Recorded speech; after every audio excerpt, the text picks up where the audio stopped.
Marcos 13, por que estamos em um momento de culto onde estamos falando de escatologia? Por quê? Porque assim desejamos? Não.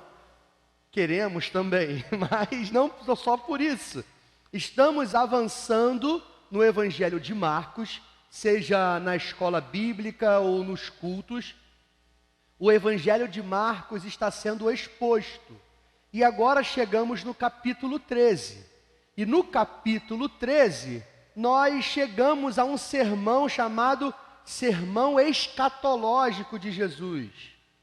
É um sermão onde Jesus começa a apontar e a falar sobre as últimas coisas, sobre o final, como vai ser. Então ele está construindo um pensamento agora a partir de uma profecia e da palavra de Jesus, que nos trará luz acerca desse tema.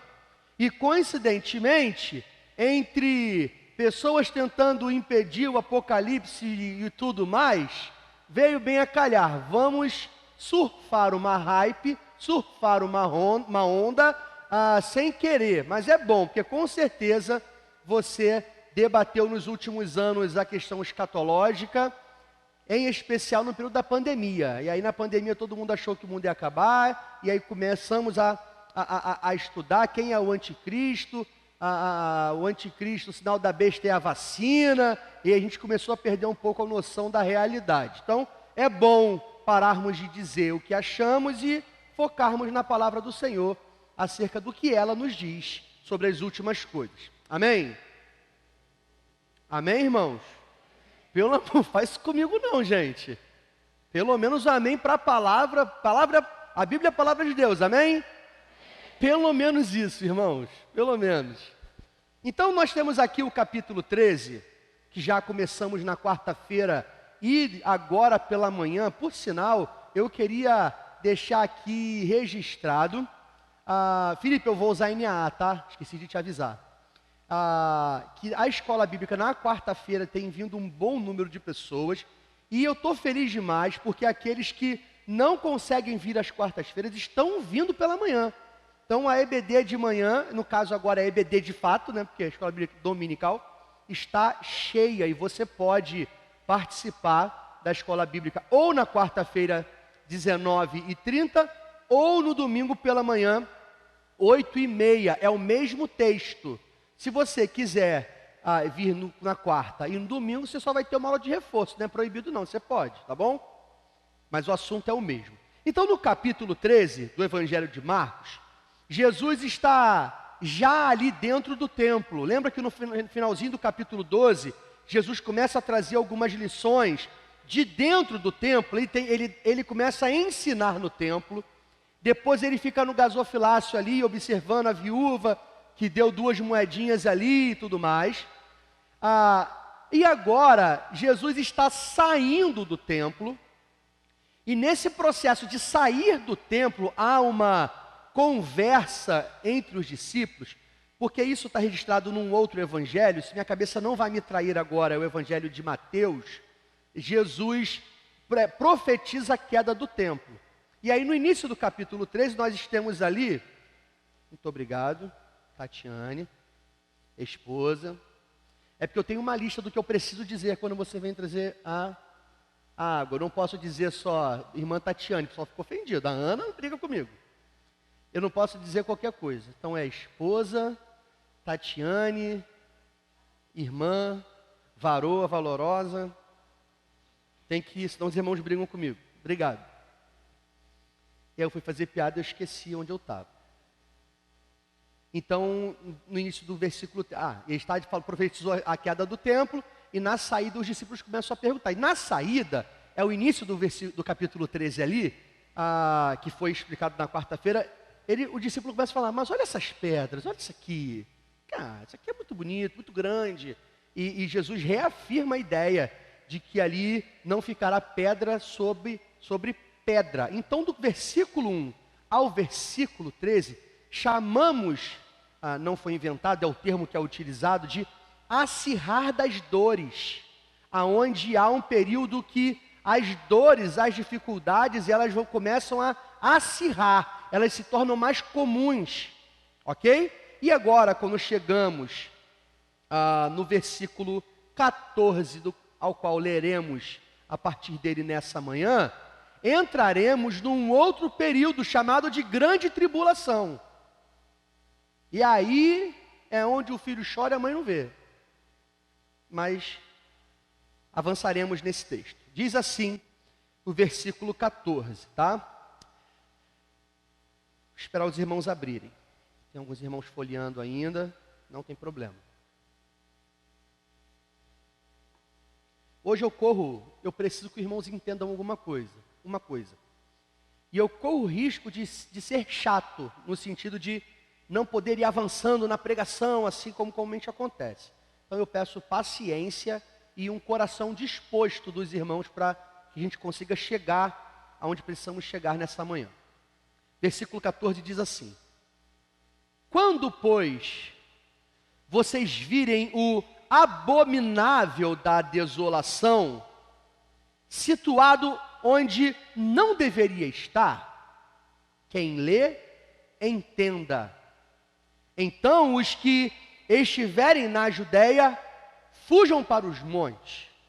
Meus irmãos, essa figura que aparece aqui, o abominável da desolação, eu não vou ficar fazendo segredo, é a figura do anticristo, ok? O que Jesus está apontando é que no momento em que chamamos de grande tribulação, esta figura estará aonde não deve estar, mas ela estará lá, ok? E essa figura, talvez na sua versão, pode estar o sacrilégio terrível, é a mesma coisa, o abominável da desolação ou sacrilégio terrível. Eu prefiro o abominável da desolação porque tem relação com o Antigo Testamento.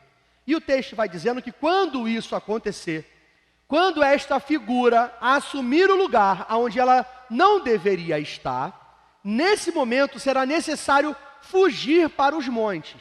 E eu queria que o irmão já entendesse nessa manhã que a figura do anticristo, ela não é combatida num combate direto. A gente vai entender que contra o anticristo não há uma relação de combate direto da igreja. O que há é sobrevivência. O que é um pouco estranho, mas avançaremos nessa perspectiva. Então, esse é o abominável da desolação. E quando ele vem, esse lugar onde ele não deveria estar, eu já adianto aos irmãos, é no lugar da adoração, é no lugar do sacrifício. Então, ainda aqui em Jesus, lembra, ele está no templo.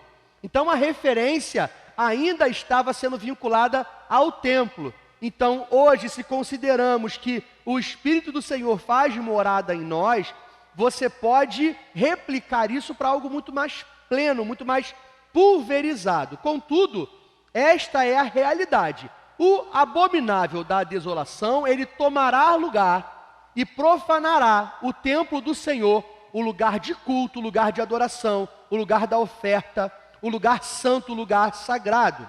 Então, ele vem para profanar este templo, e ele vem para profanar também o tempo. E ele, quando vem, não vem para brincadeira. O anticristo, o abominável da desolação, quando ele chega, ele não chega sem propósito, despropositado. Ele vem de uma forma destruidora, avassaladora. E é preciso compreendermos isso. Então a figura, se não é possível então enfrentarmos o anticristo, o que faremos, pois? Confiamos naquele que tem poder sobre todas as coisas. O próprio que está profetizando neste momento, que é Jesus, o Cristo. É ali que depositamos a nossa confiança contra o anticristo, ok? Então, no tempo da grande tribulação, essa figura a figura do abominável que traz profanação, morte, ela estará liderando à frente de todas as coisas. E ela terá um lugar de destaque. E a partir do versículo 15, a partir daí, Jesus começa a pintar um cenário sobre a retirada diante do levantar do abominável da desolação.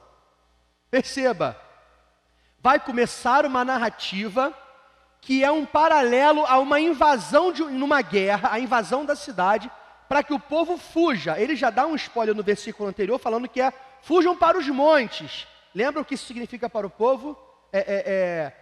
Elevo meus olhos para o monte, de onde me virá o socorro. Sabe essa referência? Que o monte é um lugar de segurança.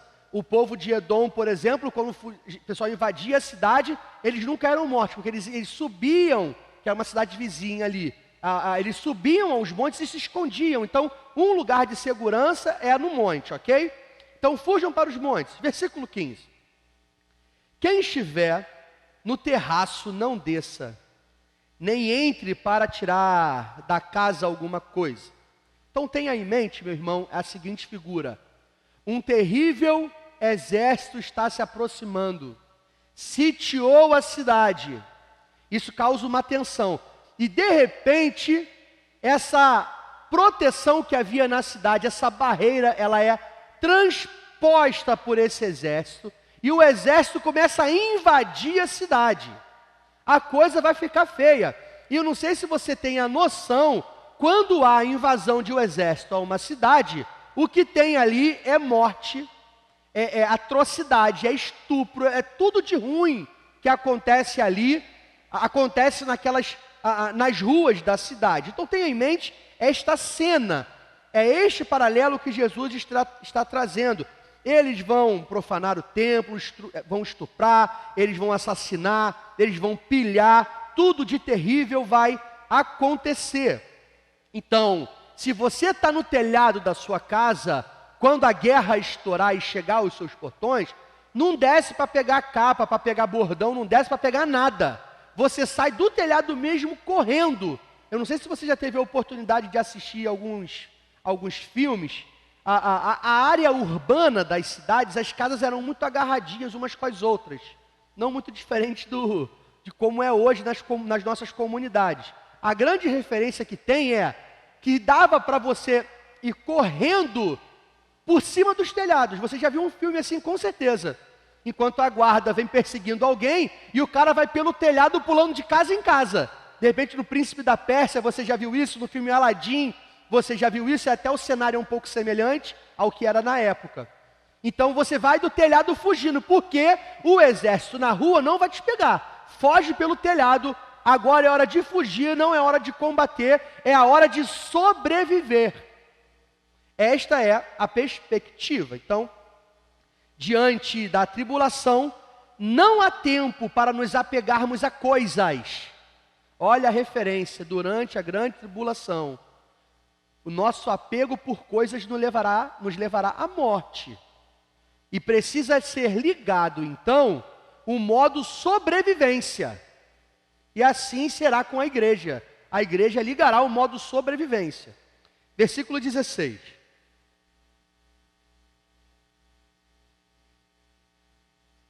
Dentro da minha água tem uma formiguinha lá no fundo. Eu não ligo, mas eu fico olhando para ela. Irmão, criado em Mangu, irmãos. Tem nojo de formiga, irmãos? Ah, não dá.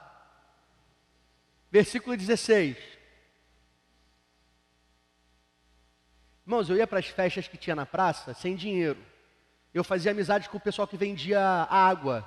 Para ganhar água, não. Eu levava um copo de casa. Ou eu pegava uma garrafa na rua. Aí eu esperava o gelo da caixa do cara derreter. E eu ficava pegando a água do gelo ali. É por isso que eu não tenho infecção estomacal hoje, irmãos. O anticorpo está lá e não lá em cima. Teve um passeio da igreja para a Quinta da Boa Vista. Eu tomei banho naquele lago lá, irmãos.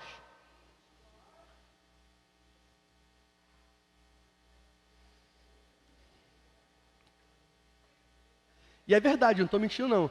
Aí depois todo mundo entrou, ficou todo mundo com nojo, aí entrou o Arthur, entrou o Rodrigo. Cadê o Luizinho? Tu entrou também, Luizinho? Tamo junto. Tu entrou, mas na época que tu entrou, Jadiel, tava limpo ainda. Pô, aquilo lá é nojento demais, cara. Versículo 16. E quem estiver no campo, não volte atrás para buscar a sua capa. A perspectiva, ela permanece, a lógica é a mesma. Os campos são fora da cidade. Consegue conceber isso? O campo está fora da cidade, mas o pessoal deixou a casa lá. Você viu que invadiram lá? Não volta não. Porque se você voltar, você vai ficar pelo caminho. Na grande tribulação, não dá para se aproximar do agressor achando que ele vai te tratar com carinho. Eu só vim pegar minhas coisas. Você vai ficar para trás, vai ficar por ali mesmo. Versículo 17. Ai das que estiverem grávidas e das que amamentarem naqueles dias. A grávida e esta mãe que está amamentando, no dia da guerra ela sofre. No dia que o exército invade a cidade, ela tem um perrengue dobrado, porque se você é o Marlon aqui, novinho, magrinho, deu ruim, você corre, é aquela história. O Marlon não precisa correr mais do que o exército. Ele precisa correr mais do que eu. Ele vai e o exército me pega, entende? Então a ideia da grávida e da pessoa que está amamentando é que ali há 3 preocupações. A primeira é a sobrevivência dela mesmo. É algo que ela precisa carregar. A outra ela tem que se preocupar agora com uma outra vida que depende dela. E como se não bastasse se preocupar com a vida dela, com a vida da criança, seja na barriga ou no colo, ela precisa ir sustentando aquela criança na amamentação ou tomando cuidado para não sofrer nada. Olha só. E isso atrasa a fuga dessa pessoa. Então essa é a perspectiva. Ai das grávidas, ai das que estão amamentando, porque na fuga elas terão dificuldades. E aí eu queria que você entendesse uma determinada situação, que semelhantemente na grande tribulação, as coisas estarão tão terríveis que até aquilo que traz alegria trará preocupação ao nosso coração. Consegue entender? O momento é tão tenso que até o filho que talvez foi desejado, a gravidez desejada, passa a trazer uma perturbação, aumentando o seu medo. E nós já temos uma sombra desta realidade. Eu já afirmo para os irmãos, hoje nós estamos no momento do acirrar das dores, antes da grande tribulação. O que é o acirrar das dores? A coisa fica muito ruim, aí melhora um pouco, tem um espaço tranquilo, daqui a pouco fica muito ruim. A grande tribulação é quando esse espaçamento diminui. Fica muito ruim quase sempre, ou o tempo todo, ok? Então, hoje, ainda no acirrar das dores, nós temos uma amostra, uma sombra do que isso acontece. Ou será que você já ouviu uma frase do tipo, eu que não coloco criança nesse mundo terrível desse? Vocês já ouviram isso? Tem a ver com essa sensação, com esse sentimento. A coisa está tão ruim que até algo que traz alegria passa a trazer uma certa infelicidade, ok?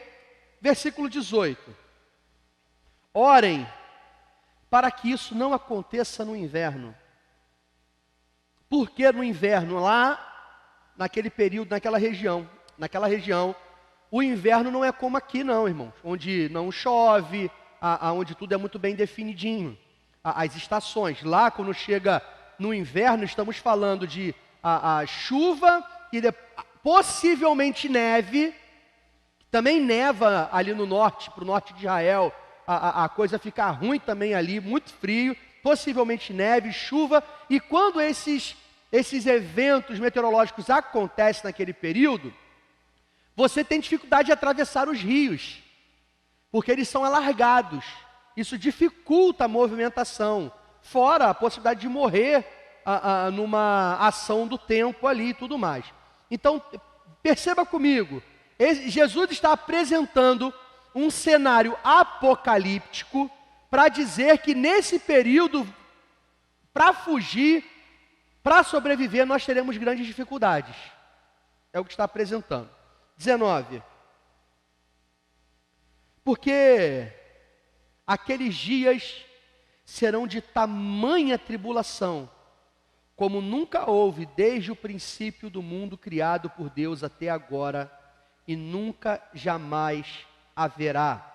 Então, meus irmãos, a noção é essa. Depois de Jesus, as dores aumentarão até o ponto de se tornarem insuportáveis, que essas dores insuportáveis só cessarão no advento de Cristo Jesus. As coisas só vão piorando, piorando, piorando, piorando, e essa dor só passa e só acaba quando Jesus voltar. E quando a referência que nós temos para esse período escatológico é uma referência da gravidez. Essa é a imagem que é utilizada. Ou seja, a mulher está grávida e de repente chega a contração. Ok?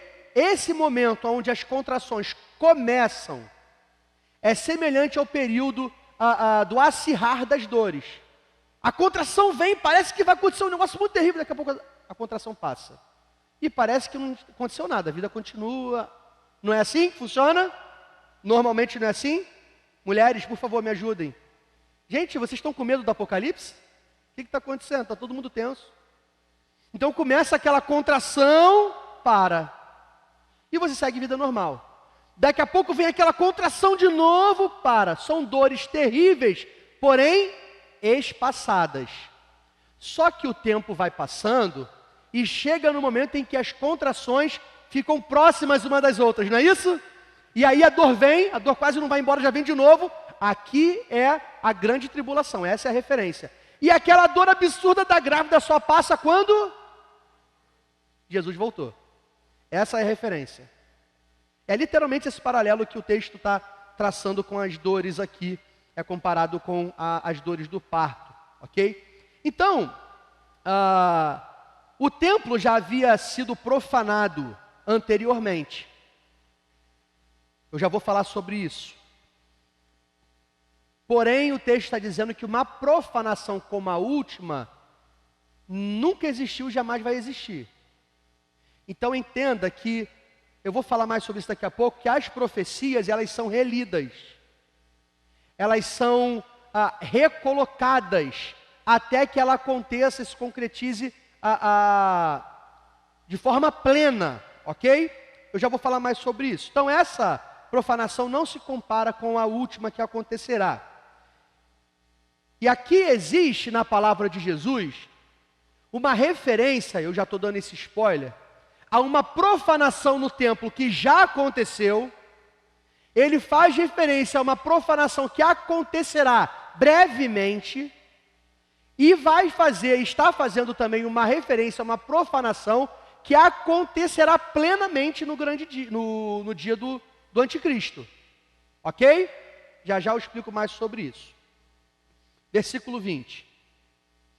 Se o Senhor não tivesse abreviado aqueles dias, ninguém seria salvo. Mas, por causa dos eleitos que Ele escolheu, Deus abreviou tais dias. Irmãos, perceba que nessa sermão profético, você não consegue identificar muito bem se Jesus está fazendo uma profecia para algo que acontecerá ali agora, algo real, histórico, ou para algo lá no fim dos dias. Parece que você não sabe muito bem. Jesus está profetizando de quê? É uma invasão de uma guerra ou é a chegada do anticristo? O que está acontecendo? As duas coisas. Essas profecias, elas vão valer a curto prazo e a longo prazo. Eu vou explicar já tudo isso no final, aqui na conclusão da minha palavra. Então, começo a dizer que aqui no versículo 20, inicia-se as conclusões acerca dessa grande tribulação, falando sobre o Apocalipse, sobre o final das coisas de fato. Então, assim como o povo de Deus passou por invasões e ainda passaria por uma invasão, assim passará o povo, que será invadido e será profanado o lugar de culto, o lugar de adoração.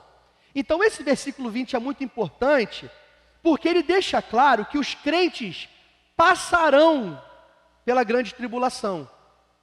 Ok?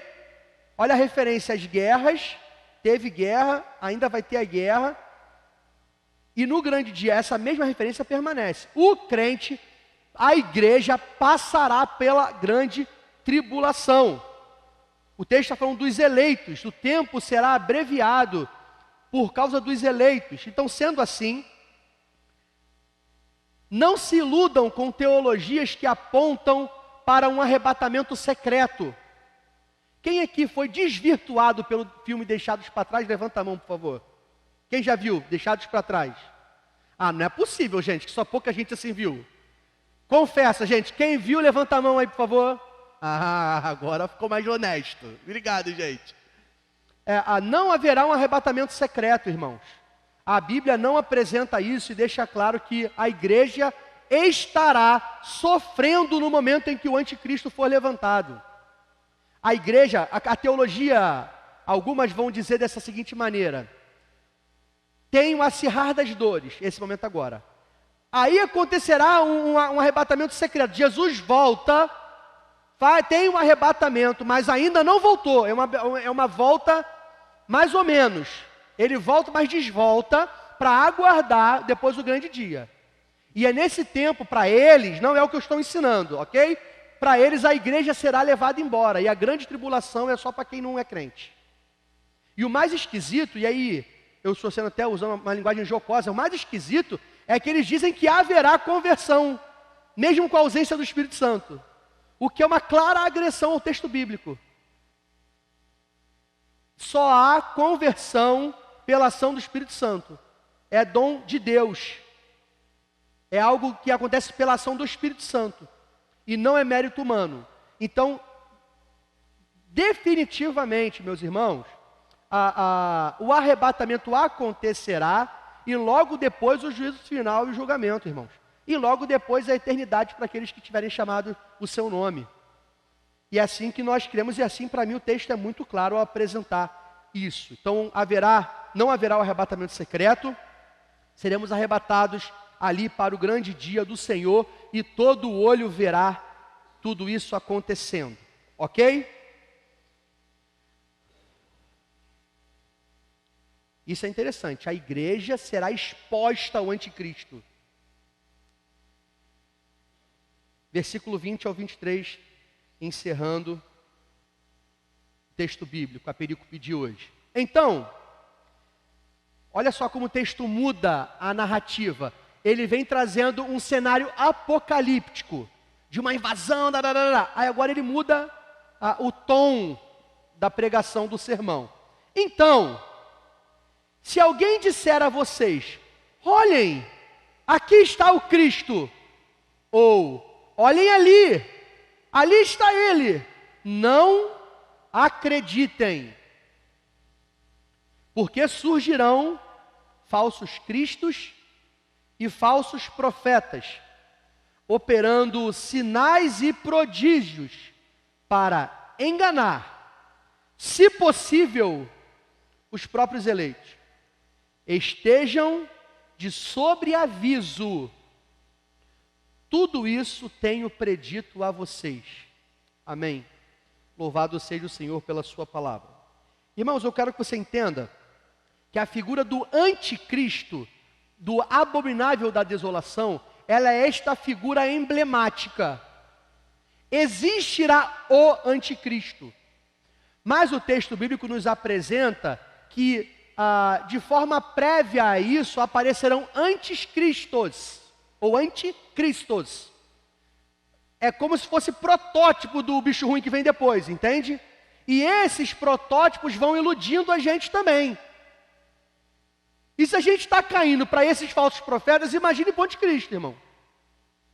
Ok? Essa que é a questão que está trazendo aqui. Jesus termina esse trecho apontando para o anticristo. Logo, olha só, o anticristo, ele é tido como fala para mim, Cristo. Pega a referência, o anticristo, ele é tido como o Cristo. E é isso que traz confusão para o crente. Por quê?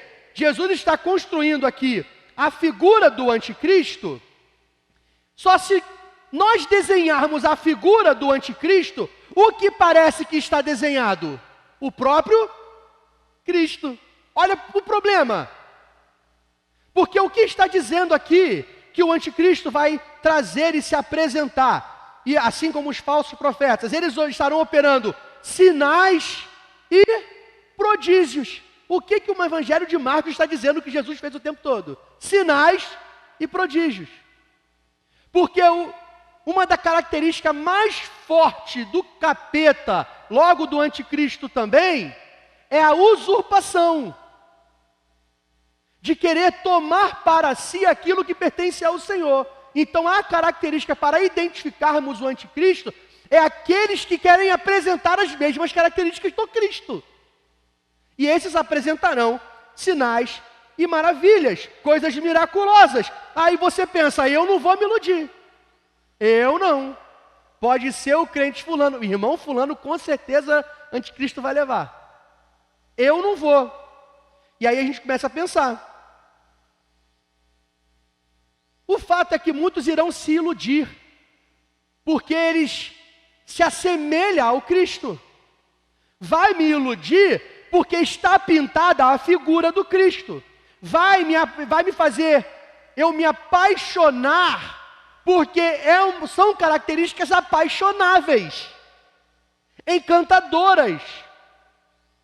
Então, meus irmãos, eu estou dizendo que se a sua relação com o Cristo verdadeiro é uma relação por aquilo que Ele te oferece e não por aquilo que Ele é, você será iludido pelo anticristo. Você pegou a referência? Se você se aproxima de Deus, porque Deus é um ser poderoso e eu preciso dessa energia poderosa, vai que eu tenho um câncer, né? Eu preciso de um milagre, né? Então eu preciso estar próximo de uma divindade para que eu receba esse milagre. Se você se aproxima de Deus com medo do inferno, porque Ele é muito poderoso e pode te salvar do inferno, você está encantado por aquilo que Jesus pode te oferecer. E você não está de joelhos por aquilo que Jesus é. Se você não está de joelhos por aquilo que Jesus é, e se relaciona por aquilo que Ele proporciona, você será encantado pelo anticristo, porque ele vai te proporcionar aqui o que Deus está dizendo que vai te dar na eternidade. Está dando para acompanhar? E seremos encantados como o canto da sereia, e seremos iludidos. E aí você pensa, eu não. Como eu não? Seremos hipócritas de achar que não seremos nós? Porque basta alguém adivinhar um CPF que a gente fala, rapaz, quem sou eu para falar contra, né? É Bíblia, gente, não é gente não. Mas lá ele descobriu, como que ele sabe o CPF? Aí a gente fica tentando descobrir qual é a técnica, quem é contra?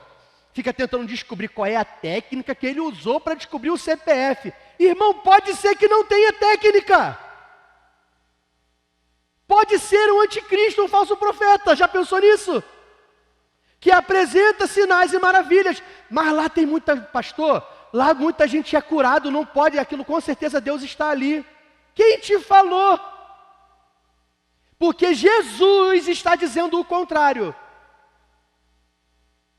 E nós não temos coragem de dizer que é um falso profeta, aquele lugar onde está aglomerado de pessoas sendo abençoadas, sendo curadas. Mas o texto, saindo da própria boca de Jesus, está falando que esses falsos mestres apresentarão sinais, maravilhas. E isso nos iludirá. Sinais e maravilhas são marcas dos falsos profetas e marcas do anticristo. Eu não estou dizendo que não há cura na igreja. Eu não estou dizendo que não há a palavra profética na igreja até. Estou nem chegando nesse ponto. Apesar de a gente poder discutir esse assunto. Não estou chegando nesse ponto. O que eu estou dizendo é que uma igreja onde o foco é sinal e maravilha sai correndo porque o cão está sentado naquele trono. Isso a gente sabe pela palavra que é o capeta sentado naquele trono, que aquela pessoa é um anticristo, mesmo que ele apresente características do Cristo, sabemos que é o anticristo. Por que eu não tenho coragem de dizer que é o anticristo e não me afasto dali? Porque basta a gente ficar doente que a gente vai lá. Eu odeio o anticristo até eu precisar de um sinal de uma maravilha. Aí eu corro, eu desço o monte, eu atravesso os rios no inverno, para ir lá e pedir para ele trazer uma cura para mim.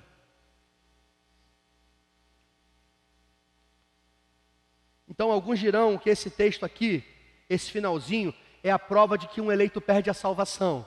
Que vai dizer ali, antes há um outro exagero, ninguém sobreviveria, e aqui vai dizer que, se possível, enganar os eleitos. Aqui não se trata de perda de salvação, ele está usando de um exagero, para dizer que a coisa vai estar tão dura, tão tensa, tão difícil, tão perigosa, aí ele usa de um exagero, que até, entendeu? Sabe, até que a vaca tussa, sabe essas coisas assim, que são absurdas. O texto, Jesus está usando dessa linguagem do exagero para entender que a coisa vai ser muito difícil, vai ser bem terrível. E eu parto aqui para uma parte bem complicada que me preocupa, inclusive, de conseguir me fazer entender. Precisamos entender uma questão para entendermos esse texto escatológico. E eu preciso falar com os irmãos sobre tipificação.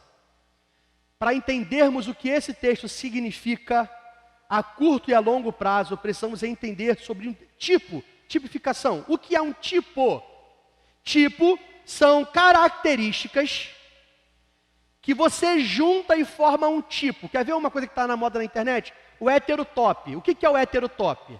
Você vai colocar uma série de características que formam um tipo. Ok? E toda vez que você encontra alguém com aquele formato, você diz que ele é um heterotop. Isso aí é a linguagem dos jovens na internet, dos jovens revoltados. O que eu estou dizendo, irmãos, é que a Bíblia vai traçando características e formando tipos para identificarmos as lições profundas que há em Cristo Jesus e no reino de Deus. Seja para identificarmos por um tipo ou por um contratipo, eu já explico isso já. Pensa comigo, você ouve alguém dizer, cuidado na rua que está perigoso, tá? Para não ser assaltado. Isso é muito vago. Todo mundo na rua é um potencial assaltante, então. Então você forma na sua cabeça, sem você perceber, uma tipologia de um momento em que se torna perigoso estar na rua sozinho. Vamos montar um tipo aqui do assaltante. Ou do ambiente do assalto. Não anda na rua com a rua muito deserta. Pegou essa informação? Guarda no teu coração. Carioca não anda na rua com a rua deserta. Se anda, ele vai correndo. Não importa se está com ruim das pernas. Senão, tu já leva. Quem não quer correr, anda com o celular do ladrão no bolso. Porque quando o ladrão chega, tu dá o celular do ladrão. Vocês sabem dessa técnica? Perigosa. Mas às vezes funciona. Tu anda com o celular velho num bolso e o celular bom no outro. Aí o ladrão chega, dá o celular. Aí tu dá o velho. Olha só. Que genial, que pode te trazer a morte rapidinho. Se ele descobrir. Mas tudo bem. Não anda na rua. Deserta, cuidado. Você pegou uma característica, ok? Você guardou aquela informação. Aí fala assim, muito cuidado na rua deserta e você fica parado no ponto de ônibus. Mais uma característica, está juntando. Junta mais essa. Estamos formando um desenho, desenhando um cenário. Cuidado com a rua deserta. Quando você para no ponto de ônibus, antes das 7 da manhã e depois das 10 da noite. Fica, meu Deus, está formando agora, a coisa está estreitando. Agora, para fechar a tipologia do assalto. Rua deserta, ponto de ônibus. Antes das 7 da manhã, depois das 10 da noite. E chegou 2 caras na moto. Sua alma vai embora, o dia do Senhor chega naquele momento. Você entendeu? Se eu narrar esse cenário, se eu desenhar esse cenário, você falou, aí perdeu. Porque a tipologia está pronta. Você carrega essa tipologia para todas as áreas da sua vida. Então, na Bíblia, essa ideia da tipologia, do tipo, do desenho, ela acontece o tempo todo. Quer ver? Moisés tipifica Jesus. Alguém chuta por quê? É isso, mas vou usar a palavra correta, que é o libertador. Você entendeu? Moisés é o libertador. Isso tipifica Jesus que traz a libertação plena. Está dando para entender? Outra tipificação. O profeta Jonas tipifica Jesus quando ele passa 3 dias e 3 noites na barriga do peixe. E depois ele encontra ainda a vida para pregar salvação, para trazer salvação. Tipifica Jesus que após 3 dias ele ressuscita para pregar em vida a salvação. Está dando para pegar? Eu estou ficando feliz porque eu achei que eu não ia conseguir explicar. Vamos lá. Quer ver uma boa? Uma boa que é desprezada. Essa foi o Eric que me atentou a essa. Há muitos anos, há uns 2 anos atrás. Usar tipifica Jesus. Você lembra quem é usar? Não? Usar o camarada que a arca vai cair, ele mete a mão na arca para não cair e o povo não morrer. Ok? Para todo mundo deixar de morrer, usar mete a mão na arca para ela não cair no chão. E o que acontece com usar? Usar tipifica Jesus quando, para libertar todo mundo, para ninguém morrer, para o povo não morrer, ele carrega sozinho a ira de Deus. Está dando para pegar? Tipificação? Algo semelhante está acontecendo aqui. Porque estamos tratando de uma profecia saindo da boca de Jesus, que já é uma releitura de uma profecia. Então precisamos entender a profecia não como algo único, mas como a concretização desta profecia pode estar formando uma tipificação. Vou explicar agora, e eu estou até feliz, vamos lá. Antes de falar disso, da tipificação da profecia, eu quero que você acompanhe comigo uma seguinte questão. Eu estou ficando desesperado porque meu tablet está com 4% de bateria. Dá meu celular aqui, irmão. Caso acabe, eu sigo pelo celular. O celular não carrega mais. O tablet não carrega mais. Precisa de 48 horas para carregar 30%. Mas vamos lá. Acompanha comigo. Não é só o livro de Apocalipse que trata de escatologia e do Apocalipse. Ok? Não é só o livro do Apocalipse. Por exemplo, estamos num livro conhecido da característica do Evangelho. Ok? Estamos lendo Marcos. É um Evangelho. E dentro deste Evangelho, nessa perícope, Jesus está trazendo um sermão escatológico. E dentro desse sermão escatológico, Jesus está trazendo o cenário apocalíptico. Confusão, guerra, medo, tensão, falando das últimas coisas. Ok? Então veja bem, o Apocalipse, o livro da Revelação, vai tratar especificamente sobre isso. Mas durante toda a Bíblia, na teologia bíblica, a escatologia está presente desde o início. Inclusive, quando a profecia ou a palavra de que o filho da mulher pisaria na cabeça da serpente. Aquilo é uma percepção, a entrada no descanso. Mas eu não quero deixar mais confuso, não. A grande questão é que encontramos palavras escatológicas e cenários apocalípticos em toda a Bíblia, inclusive no Antigo Testamento. A galera que é boa de EBD aqui, qual é o livro do Antigo Testamento que mais fala de escatologia e de questões apocalípticas? Daniel. E, gente, fiquei orgulhoso agora, hein? Daniel. O livro de Daniel trata destas questões muito antes de Jesus nascer. Por que eu estou dizendo isso, meus irmãos?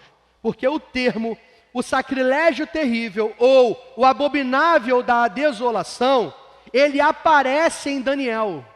E o que Jesus está fazendo é reler a profecia de Daniel. E eu já vou dar um spoiler, que já foi cumprida. Daniel profetiza, aquilo é cumprido, Jesus relê, vai ser cumprido de novo, depois será pleno no Apocalipse. Vou explicar. Vou tentar pelo menos, né? Eu quero ler com vocês Daniel 9, 23 a 27. A hora está avançando, mas eu preciso terminar, tá, irmãos? Se você deixou o feijão no fogo, pede para alguém desligar lá. Daniel 9, do 23 ao 27. Eu quero que você perceba as semelhanças dos termos e do tipo do que está acontecendo aqui com Jesus lá na frente. O texto diz assim. Deixa eu te fazer uma observação importante. O capítulo 9 de Daniel, eu quando percebi isso, eu fiquei todo empolgado. Olha só, no capítulo 9 de Daniel, Daniel está orando. Capítulo 8 já tinha acontecido umas questões estranhas também, escatológicas, que o anjo Gabriel apareceu. Mas agora, Daniel está orando. E aí, no meio da oração de Daniel, aparece o anjo Gabriel. Você sabe quais são as 3 vezes que o anjo Gabriel aparece? Ou pelo menos as 3 vezes que está o nome dele claramente? Eu vou dizer para você. Gabriel aparece para Daniel, quando ele vai fazer referência ao Messias ou ao Cristo.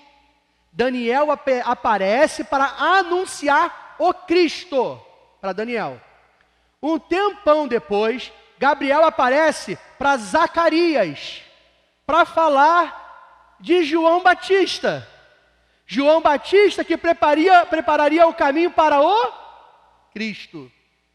Este é o Cordeiro de Deus que tira o pecado do mundo. Palavra profética de João Batista, ou João o Batista. E depois o mesmo Gabriel, ele aparece de novo para Maria, para falar sobre a gravidez do Cristo. Ok? Vamos lá.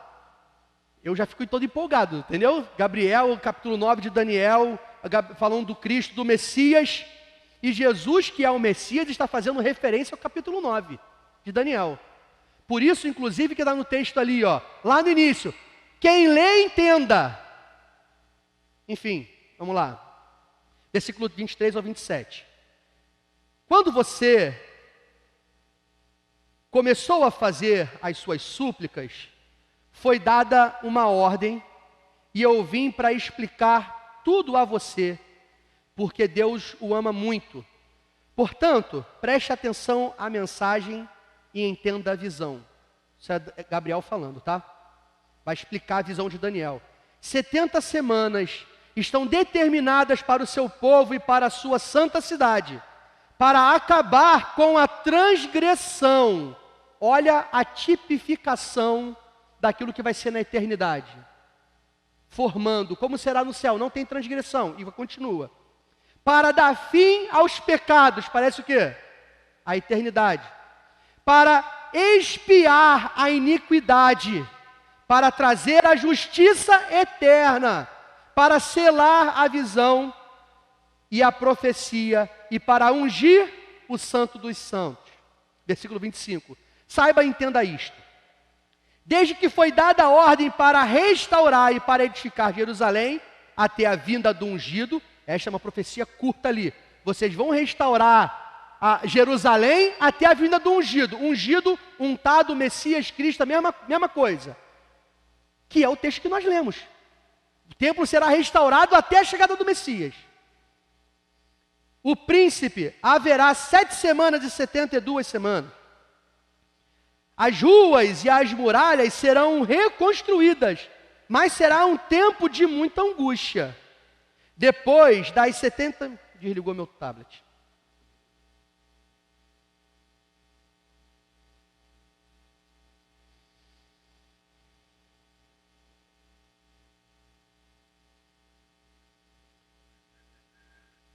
Depois das 72 semanas, o ungido será morto e não terá nada. O povo de um príncipe que há de vir destruirá a cidade e o santuário. O seu fim virá com uma inundação.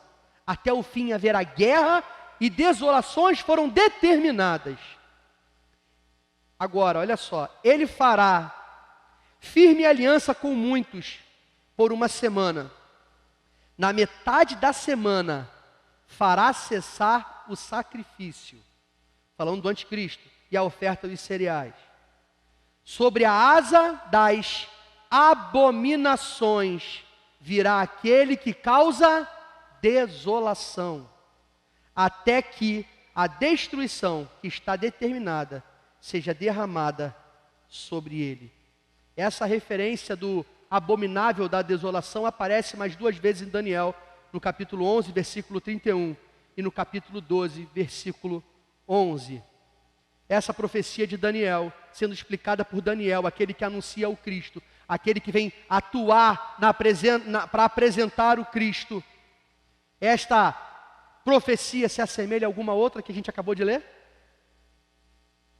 Claramente, meus irmãos, esta profecia de Daniel, ela se cumpre a curto prazo. E perceba que é uma profecia de Daniel falando para algo a curto prazo, mas algo a longo prazo do Apocalipse. Por isso é escatológica. Vai acontecer, mas tem uma perspectiva escatológica. Então, esta profecia já se cumpriu. Porque o templo ele é restaurado, tudo mais, mas ele é profanado. Em qual período? No período dos Seleucidas, depois de Alexandre o Grande, mais ou menos uns 100 e poucos anos antes de Cristo. Ali o templo ele é profanado. Entram e a coisa é toda destruída. A coisa terrível acontece, a profecia de Daniel se cumpre na reformulação do templo e na destruição do templo. Na profanação, melhor dizendo, do templo, com sacrifícios terríveis e abomináveis ao Senhor, sendo ali refeitos. Então, como é uma profecia escatológica, essa profecia ela não morre. Porque por mais que historicamente ela tenha se cumprido, ela permanece na sua perspectiva apocalíptica, para o fim. Então Jesus agora está relendo esta profecia, lançando mão à sua tipologia para entendermos o fim. Então, o texto que lemos fala claramente sobre essa mesma figura, o abominável da desolação. Esse trará, Jesus está dizendo, este trará profanação, guerra, invasão, momento delicado, momento tenso. E Jesus também, e como por ser um sermão escatológico, essa profecia de Jesus não só se cumprirá a curto prazo, mas ela precisará ser relida mais uma vez no grande dia do Senhor. Está dando para entender? A profecia, ela desenha um tipo, ela vai sendo relida, toda vez que aquilo acontece, aponta para o cumprimento pleno dessa profecia na eternidade. O que eu estou dizendo, meus irmãos, é que, acompanha comigo, Daniel profetiza que o abominável profanará o templo. Isso acontece, mas isso aponta para o fim. Jesus está dizendo que o abominável, ele deturpará o templo. Isso acontece no ano 70, de novo, acontece realmente, quando Jerusalém é invadida e destruída por Roma. Mas essa profecia que se cumpre, ela não se cumpre plenamente. Ela vai se cumprindo para formar a tipologia do que acontecerá no Apocalipse. Para que vocês entendam, estou avisando a vocês, para que vocês entendam como será, há uma tipologia sendo formada. Até dizermos que 2 homens na moto é perigoso, quantas pessoas não foram assaltadas por 2 homens na moto? Está dando para acompanhar? Então essas profecias se cumprem, a palavra profética se cumpre, mas a profecia de Daniel e de Jesus se cumprirá plenamente no dia em que o abominável da desolação chegar desonrando os nossos corações, que é o altar do Senhor, e ele será detido no dia que o mesmo Cristo romper os céus e vir buscar a sua igreja. É o que o texto está nos apontando. Então, caminhando para a reta final da minha palavra,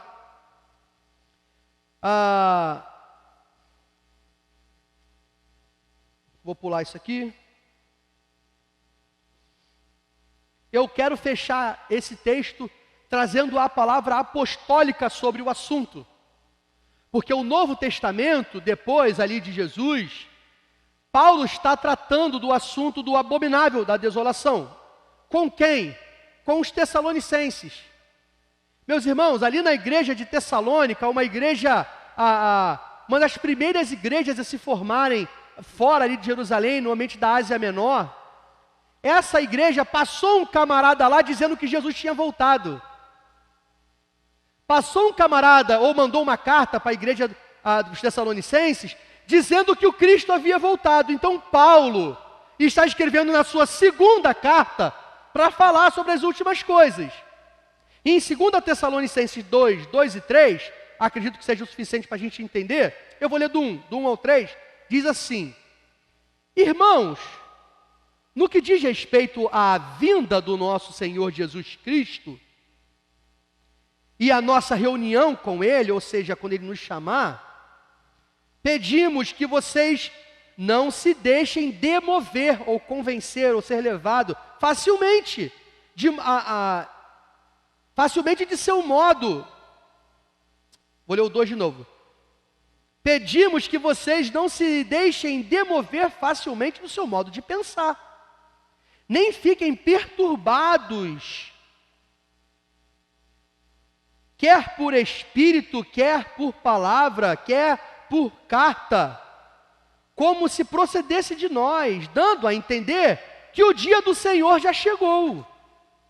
Ninguém, de modo nenhum, os engane, porque isto não acontecerá sem que primeiro venha a apostasia e seja revelado o homem da iniquidade, o filho da perdição.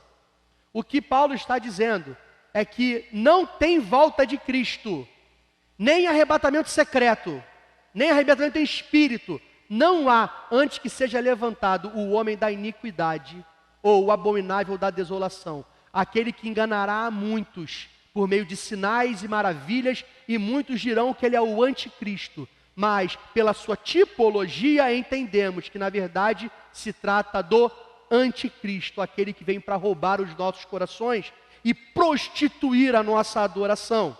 Então, como forma protótipa, ou como um ensaio, ou como uma sombra, ao cumprimento da profecia de Daniel, ano 100 e pouco anos de Cristo, ao cumprimento da profecia de Jesus no ano 70 depois de Cristo, mas haverá o cumprimento desta profecia no momento chamado de grande tribulação, aonde o homem da iniquidade se levantará. E o texto que nós lemos termina dizendo: então, se alguém disser a vocês, olhem, aqui está o Cristo, ou olhem, ali está ele, não acreditem, porque surgirão falsos cristos e falsos profetas, operando sinais e prodígios para enganar, se possível, os próprios eleitos.